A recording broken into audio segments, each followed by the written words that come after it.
السلام علیکم ورحمۃ اللہ وبرکاتہ۔ نحمده ونصلي على رسوله الكريم اما بعد، فقد قال الله تبارك وتعالى في كتابه المجيد والفرقان الحميد: اعوذ بالله من الشيطان الرجيم، بسم الله الرحمن الرحيم، لقد جاءكم رسول من انفسكم عزيز عليه ما عنتم حريص عليكم بالمؤمنين رؤوف رحيم۔ رب اشرح لي صدري ويسر لي امري واحلل عقدة من لساني يفقهوا قولي رب زدني علما۔ سلام اس پر جو امت کے لیے راتوں کو روتا تھا، سلام اس پر جو امت کے لیے راتوں کو روتا تھا، سلام اس پر جو فرش خاک پر جاڑے میں سوتا تھا۔ آج کا جو موضوع ہے حدیث کا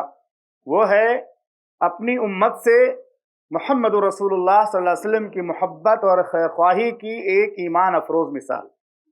مثالوں سے بہت ساری باتیں اللہ کے نبی صلی اللہ علیہ وسلم بیان فرماتے تھے تاکہ بات اچھی طرح سے ذہن میں پیوست ہو جائے، بیٹھ جائے۔ اور یقیناً اس کائنات کے اندر ہمارے اور آپ کے لیے اور پوری امت کے لیے محمد رسول اللہ صلی اللہ علیہ وسلم سے بڑا محسن کوئی نہیں، آپ سے زیادہ خیر خواہ کوئی پیدا نہ ہوا ہے اور نہ پیدا ہوگا، کیونکہ اللہ رب العالمین نے فرمایا وما ارسلناک الا رحمۃ للعالمین۔ سب سے پہلے حدیث پڑھتے ہیں۔ راوی حدیث جابر بن عبداللہ رضی اللہ تعالی عنہما ہے، بیان کرتے ہیں کہ محمد رسول اللہ صلی اللہ علیہ وسلم نے ایک مرتبہ بیان فرمایا مثلی و مثلکم، اے لوگو سنو میری اور تمہاری مثال، یعنی میں تمہارے حق میں کتنا خیر خواہ ہوں اس کی مثال تم سن لو۔ آج میری اور تمہاری مثال اس شخص کی سی ہے جو کوئی لیمپ جلاتا ہے، شمع جلاتا ہے، آگ روشن کرتا ہے، موم بتی جلاتا ہے۔ تو جیسے ہی وہ موم بتی جلاتا ہے، لالٹین جلاتا ہے، شمع جلاتا ہے، بلب جلاتا ہے، جو بھی روشنی ہے وہ روشن کرتا ہے، تو جب شمع جلتی ہے تو کہیں نہ کہیں سے پروانے اس پر آ کے گرنے لگتے ہیں، کیونکہ شمع اور پروانے ان دونوں کی محبت بہت مثالی ہے۔ پروانے شمع کے دیوانے ہوتے ہیں، تو پروانے اس شمع کے جلتے ہی اس پر گرنے لگتے ہیں۔ لیکن اس آدمی کو پتا ہے کہ میں نے جو شمع جلائی ہے اس پر جتنے پروانے گریں گے سب برباد ہو جائیں گے، مر جائیں گے، جل کر ختم ہو جائیں گے۔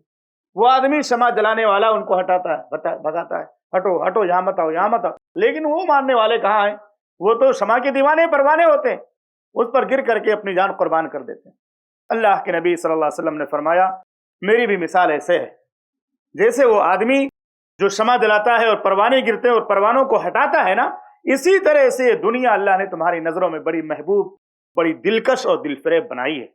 اور اس دنیا میں تم کو پیدا کیا آخرت کی تیاری کے لیے، جنت کی تیاری کے لیے، مرنے کے بعد کے لیے، نیکیاں جمع کرنے کے لیے،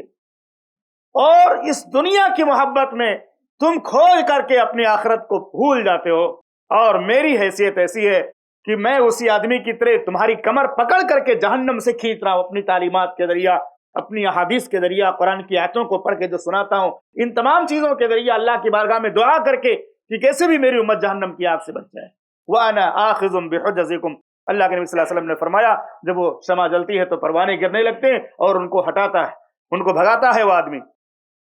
تو میں بھی اسی طرح تمہاری کمر پکڑ کر کے وَأَنَا آخِذٌ بِحُجَزِكُمْ، تم کو تمہاری کمر پکڑ کر جہنم سے بچانے کی کوشش کرتا ہوں۔ جہنم کے راستے سے ہٹ جاؤ، جہنم کے راستے پہ مت جاؤ، یہ گناہ مت کرو، یہ نافرمانی مت کرو، شرک کفر مت کرو، اللہ کی عبادت کرنے والے بن جاؤ، توحید کے مطابق زندگی گزارو۔ اس کے بعد کیا فرمایا؟ وَأَنْتُمْ تُفَلِّتُونَ مِنْ يَدِي، تمہارا رویہ کیا ہے؟ میرے اس جذبے کے باوجود تم سب انہی پروانوں کی طرح شمع پہ گرتے ہو اور دنیا میں جا کر گم ہو جاتے ہو، دنیا کی محبت میں بہت زیادہ مبتلا ہو کر کے گمراہ ہو جاتے ہو اور اللہ کی اور آخرت کی فکر چھوڑ دیتے ہو، اللہ کی محبت تمہارے دلوں سے کم ہو جاتی ہے۔ بڑی بہت ہی عبرت آموز مثال ہے، ایمان افروز مثال ہے۔ صلاح الدین یوسف رحمہ اللہ فرماتے ہیں اس میں نبی صلی اللہ علیہ وسلم کی اس غایت درجے کی شفقت اور حرص کا بیان ہے جو اپنی امت کے ایمان لانے کے بارے میں آپ کے دل میں تھی، اور اس کے ساتھ ہی لوگوں کی بدبختی کا بھی ذکر ہے کہ آپ اتنی کوشش کرتے ہیں پھر بھی لوگ، آپ کی امت کے لوگ آپ کی دین کی باتوں کو سمجھتے نہیں، جنت کے راستے پر گامزن ہونا نہیں چاہتے ہیں، اور اس کے باوجود بھی آپ نے اتنی کوشش اور محنت کی اور امت کی ہدایت کے لیے اتنے حریص تھے، اس کے باوجود لوگ ایمان سے محروم رہنے کی وجہ سے بہت سارے جہنم میں چلے جائیں گے۔ اللہ کے نبی صلی اللہ علیہ وسلم کی پوری کوشش تھی جہنم سے لوگ بچ جائیں، پھر بھی اللہ کے نبی صلی اللہ علیہ وسلم قیامت کے دن اللہ کی بارگاہ میں سجدہ کر کے اور شفاعت کر کے جس کے دل میں رائی کے دانہ کے برابر یا اس سے بھی کم تر ایمان کا درجہ بھی ہوگا نا، اللہ کے نبی صلی اللہ علیہ وسلم کی شفاعت کے ذریعے وہ جنت پہنچ جائیں گے۔ اللہ تعالیٰ ان کی شفاعت کو قبول فرمائے گا۔ ہم سب کو محمد رسول اللہ صلی اللہ علیہ وسلم سے اللہ تعالیٰ محبت کرنے کی توفیق عطا فرمائے۔ اب اس میں جو الفاظ ہیں، کچھ الفاظ کے میننگ آپ سمجھ لیں۔ فراش کا جو لفظ ہے، فراش سے مراد رات کے وہ چھوٹے چھوٹے اڑنے والے کیڑے، پروانے، پتنگے، چھوٹے چھوٹے، گرمی کے موسم میں خاص طور سے دیکھیے کبھی بھی شمع جلاؤ تو سب جا کے اس پہ گر جاتے ہیں اور جو ہے اس پہ مر جاتے ہیں، جل جاتے ہیں۔ جو چھوٹے چھوٹے کیڑے، پروانے، پتنگے ہوتے ہیں جو چراغ آگ کی روشنی دیکھتے ہی بے سوچے سمجھے اس پر کود پڑتے ہیں اور جل کر مر جاتے ہیں۔ حدیث میں انہی کی مثال دی گئی ہے کہ اسی طرح گنہگار لوگ بھی نبی کی تعلیمات کو پیروں تلے روک کر اور اپنی بری خواہشات اور اپنی جہالت پر عمل کر کے جہنم میں پہنچ جاتے ہیں۔ اللہ کے نبی صلی اللہ علیہ وسلم کی تعلیمات کو پسے پش ڈالتے تھے، کبھی جو ہے نفس کا بہکاوا، کبھی شیطان کا بہکاوا، کبھی کوئی بہکاوا۔ اور امام فرا فرماتے ہیں یہ ٹڈوں کا وہ جھنڈ ہے جو رات کو پھیل جاتا ہے اور ایک دوسرے پر چڑھتا ہے اور ڈھیر ہو جاتا ہے اور شمع میں جل کر کے اپنے آپ کو قربان کر دیتا ہے۔ شاعر کہتا ہے خود ہی پروانے جل گئے ورنہ، خود ہی پروانے جل گئے ورنہ شمع جلتی ہے روشنی کے لیے۔ شمع نے تو نہیں کہا تھا آپ گر کر اپنے آپ کو ہلاک کر لو، لیکن پروانوں کی وہ ایک عادت ہے، محبت ہے، وہ شمع سے ایک لگاؤ ہے کہ اس پر وہ گر کر کے اپنے آپ کو تباہ کر دیتے ہیں اور اس میں ان کو جو ہے خوشی ملتی ہے۔ تو بہرحال خود ہی پروانے جل گئے ورنہ شمع جلتی ہے روشنی کے لیے۔ اور حجزکم جو لفظ ہے، حجز کے معنی ہوتا ہے کمر بند۔ یہ کمر، کوئی بھی آدمی ڈوب رہا ہو یا بھاگ رہا ہو یا ہلاکت میں اپنے آپ کو ڈالنا چاہتا ہو تو آدمی کمر پکڑ لیتا ہے۔ کمر پکڑ کر کے آدمی کنٹرول میں آ جاتا ہے۔ جب کمر آدمی کی پکڑ لی جائے تو بھاگ نہیں پاتا ہو۔ تو اللہ کے نبی صلی اللہ علیہ وسلم بھی کمر پکڑ کر کتنے حریص ہیں کہ میری امت کا ایک فرد بھی جہنم میں جانے نہ پائے، میری امت کے سارے لوگ جنت کے اندر چلے جائیں۔ یہ محمد رسول اللہ صلی اللہ علیہ وسلم کی امت سے محبت ہے۔ حجز کے مطلب کمر بند یا تہبند یا کپڑا باندھنے کا جو حصہ ہوتا ہے اس کو کمر کہا جاتا ہے۔ صاحب تدریج صالحین فرماتے ہیں کہ رسول اللہ صلی اللہ علیہ وسلم نے جاہلوں اور نافرمانوں کو اپنی معاصی اور خواہشات نفس کی وجہ سے آخرت کی آگ جہنم میں گرنے اور اس میں جان بوجھ کر یا بے خبری میں تیزی سے گرنے کو دنیا کی آگ میں پروانوں کے گرنے سے تشبیہ دی ہے۔ جیسے پروانے گرتے ہیں، ایسے جاہل لوگ جو خواہشات کے پیچھے چلتے ہیں وہ جہنم کے راستے پہ چلے جاتے ہیں۔ ورنہ اپنی خواہش اور کمزور شعور کی وجہ سے آگ میں گرنا خود اپنی تباہی کا سبب بنتا ہے۔ اور کہتے ہیں یہی حال ان گنہگاروں کا ہے جو اپنی جہالت کی وجہ سے نبی اکرم صلی اللہ علیہ وسلم کی تعلیمات کے باوجود، نبی صلی اللہ علیہ وسلم کے روکنے کے باوجود ہلاکت کے راستے پہ جاتے ہیں، جہالت کے راستے پہ جاتے ہیں اور جہنم کے راستے پہ جاتے ہیں۔ اور یہ تشبیہ نبی صلی اللہ علیہ وسلم کی انتہائی رحمت، شفقت اور بے چینی کو ظاہر کرتی ہے کہ آپ اپنی امت کو جہنم سے بچانے کے لیے کتنے فکر مند تھے، اور یہی جذبہ جس مسلمان کے اندر پیدا ہو جائے وہ اس امت کا سب سے بہترین مسلمان ہو جائے۔ جو جذبہ محمد رسول اللہ صلی اللہ علیہ وسلم کے دلوں میں تھا، کہ دل میں امت کے متعلق تھا، یہی جذبہ اللہ ہمارے دلوں کے اندر پیدا کرے، انشاءاللہ ہم ایک اچھے مسلمان ہو جائیں۔ بغض اور حسد اور نفرت ساری نکل جائے گی جب ہم کسی بندے کے بارے میں یہ سوچنے لگیں گے کہ اللہ اس کو بھی جہنم سے بچا جس طرح میں جہنم سے بچنے کی کوشش کرتا ہوں، جس طرح مجھے تو نے ہدایت دی اس کو بھی ہدایت دے۔ انشاءاللہ ہمارا دل صاف ہو جائے گا، ہمارا دل ایک پاکیزہ اور مثالی دل بن جائے گا۔ اللہ ہم سب کو بھی یہ جذبہ نصیب فرما کہ ہم خود بھی اپنی آخرت کی فکر کریں اور دوسروں کو جو ہے راہ راست پر لانے کی کوشش کریں، اپنی تعلیمات اور اپنی کوشش کے ذریعے، نبی صلی اللہ علیہ وسلم کی سنتوں کے ذریعے اور شریعت کی تعلیمات کے ذریعے۔ امام نووی رحمہ اللہ فرماتے ہیں کہ پروانہ اپنی خواہش اور کمزور عقل کی وجہ سے آگ میں کودتا ہے۔ پروانہ اپنی خواہش اور کمزور عقل کی وجہ سے آگ میں کودتا ہے، اس کو پتہ نہیں ہے کہ ہم اگر اس شمع پہ گریں گے تو کیا حال ہوگا، لیکن محبت اس کو چاہت ہے۔ ایسے انسان دنیا کے اندر محبت میں گرفتار ہو جاتا ہے، اس کو پتہ نہیں رہتا وہ کہاں جا رہا ہے۔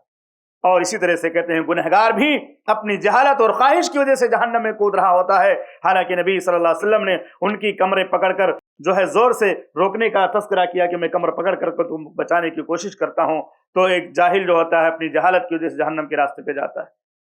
اسی طرح ابن عثیمین رحمہ اللہ فرماتے ہیں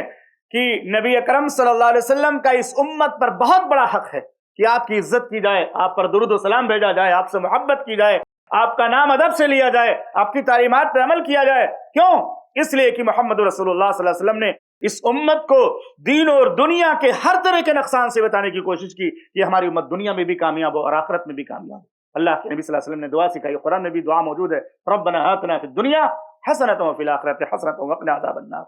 اور جس طرح سے آگ جلانے والا شخص پروانوں اور پتنگوں کو آگ میں گرنے سے روکتا ہے، انہیں بچانے کی کوشش کرتا ہے، بالکل اسی طرح محمد رسول اللہ صلی اللہ علیہ وسلم پوری امت کو جہنم سے بچانے کی کوشش کرتے رہے جب تک اس دنیا میں زندہ رہے، اپنی تعلیمات کے ذریعہ اور آخری وقت میں بھی محمد رسول اللہ صلی اللہ علیہ وسلم نے اپنی امت کو خاص طور سے ایسے گناہ سے روکا جو گناہ انسان کو ہمیشہ کے لیے جہنم کی طرف لے جاتا ہے۔ وہ گناہ کون سا ہے؟ لعن اللہ الیہود والنصارى اتخذوا قبور انبیائہم مساجدا، اللہ کی لعنت ہو یہود و نصارہ پر جنہوں نے اپنے نبیوں کو قبروں کو سجدہ گاہ بنا لیا، نبیوں کی قبروں کو سجدہ گاہ بنا لیا۔ یا فرمایا اللہم لا تجعل قبری وثنا یعبد، اے اللہ میری قبر کو بت نہ بنانا جس کی پوجا۔ آج کتنے لوگ قبروں کی پوجا، اصحاب قبر کی مرادیں مانگتے ہیں، فریاد رسی کرتے ہیں، شرک ہے۔ اللہ تعالیٰ ہماری دعاؤں کو سننے والا، ہماری پریشانیوں کو دور کرنے والا ہے، اور اسی لیے اللہ رب العالمین نے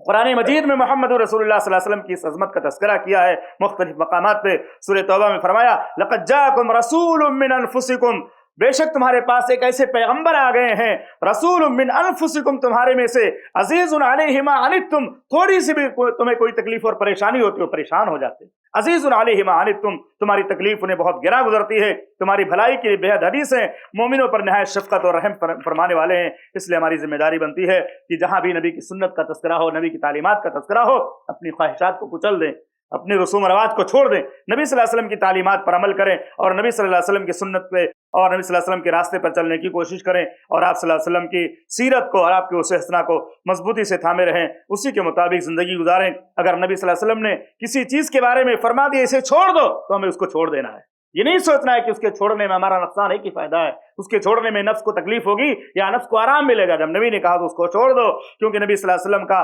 کسی چیز سے منع کرنا یہ اس کی حرمت پر دلالت کرتا ہے، اور نبی صلی اللہ علیہ وسلم نے کسی چیز کا حکم دیا تو ہمیں اسے کرنا ہے، جس چیز سے منع کیا اسے چھوڑ دینا ہے۔ اور یہ نہیں پوچھنا ہے کہ اس کا چھوڑنا واجب ہے کہ فرض ہے، اس کو نہیں چھوڑیں گے تو چلے گا کہ نہیں چلے گا۔ جب نبی صلی اللہ علیہ وسلم نے کہا چھوڑ دو، اس کو چھوڑ دو۔ جو نبی صلی اللہ علیہ وسلم کو نہیں پسند ہے تو ہم کو بھی ناپسند کرنا چاہیے، اور جو نبی صلی اللہ علیہ وسلم کو پسند ہے ہمیں اسے پسند کرنا چاہیے۔ اور اسی طرح سے اللہ رب العالمین سے ہم دعا کرتے ہیں کہ رب العالمین ہمیں محمد رسول اللہ صلی اللہ علیہ وسلم کی سنت کی مکمل اور سچی اتباع کی توفیق عطا فرما۔ پوری زندگی ہمیں اس جذبے کے ساتھ دنیا میں زندہ رکھ کہ ہم بھی اپنے آپ کو بھی جہنم کی آگ سے بچانے کی کوشش کریں، اور اپنے خاندان، قبیلے کو اور دنیا کے لوگوں کو بھی جہنم کی آگ سے بچانے کی کوشش کریں، لوگوں کے سامنے ہدایت کی تعلیمات پیش کرتے رہیں۔ ہم سب کو رب العالمین ایمان کے ساتھ موت نصیب فرما، اور قیامت کے دن ہمیں محمد رسول اللہ صلی اللہ علیہ وسلم کی شفاعت نصیب فرما، آمین یا رب العالمین۔